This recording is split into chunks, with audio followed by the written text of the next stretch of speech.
અને હવે અમદાવાદની વાત કરીએ। અમદાવાદમાં લોકોને કાપડની થેલી વિતરણ કરવાના મુદ્દે રાજકારણ ગરમાયું છે। મ્યુનિસિપલ કોર્પોરેશન લોકોને કાપડની થેલી આપી રહ્યું છે। કોંગ્રેસના ધારાસભ્ય ઇમરાન ખેડાવાલાએ વિરોધ દર્શાવ્યો। મ્યુનિસિપલ કમિશનરને પત્ર લખીને નિર્ણય રદ કરવા માટે માંગ કરી। એક થેલી પાછળ 37 રૂપિયાનો ખર્ચ થશે। 32 લાખ થેલીઓ પાછળ 11 કરોડનો ખર્ચ થવાનો અંદાજ છે। લોકોના રૂપિયાનો વેડફાટ થતો હોવાનો ખેડાવાલાનો આરોપ છે।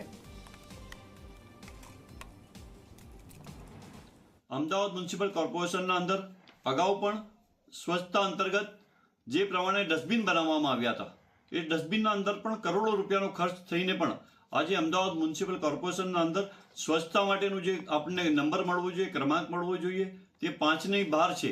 એટલે આપણે ખોટા ખર્ચ કરીને પ્રજાના ટેક્સના પૈસા જે પરસેવાની કમાઈ છે તેનો મિસયુઝ કરી રહ્યા છે।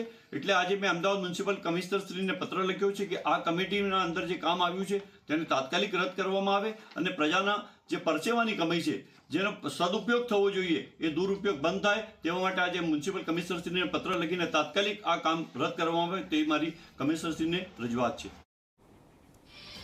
તો કોંગ્રેસના આરોપ પર ભાજપે પ્રતિક્રિયા આપી। વિપક્ષનું કામ હંમેશા વિકાસના કામમાં રોડા નાખવાનું છે। તેમનું કહેવું છે કે પ્લાસ્ટિક મુક્ત અમદાવાદ બનાવવા આપણે આ કપડાની થેલી આપી રહ્યા છીએ।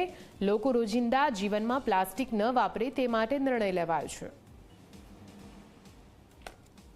વિપક્ષ જ્યારે વિકાસના કામો થતા હોય ત્યારે તેની અંદર રોડા નાખવાનું કામ કરતું હોય। ક્યારે આપણે વાત કરીએ કે અલગ અલગ ડેવલપમેન્ટ હોય, તદુપરાંત આપણે વાત કરીએ કે આ ઘરે ઘરે થેલી આપવાનું, આ પ્લાસ્ટિકને નાથવા માટેનું આ એક ઝુંબેશના ભાગરૂપે અમદાવાદ મહાનગરપાલિકાએ આ એક નિર્ણય લીધો છે કે ભાઈ દરેક ઘરે 2 આપણે થેલી આપવામાં આવે। પરિણામે સિટીઝન એ થેલીની અંદર શાકભાજી અથવા તો કરિયાણું લેવા માટે એ થેલીનો ઉપયોગ કરે અને પર્યાવરણની જાગૃતિના ભાગરૂપે આ કદમ હાલમાં ઉઠાવવામાં આવી રહ્યું છે।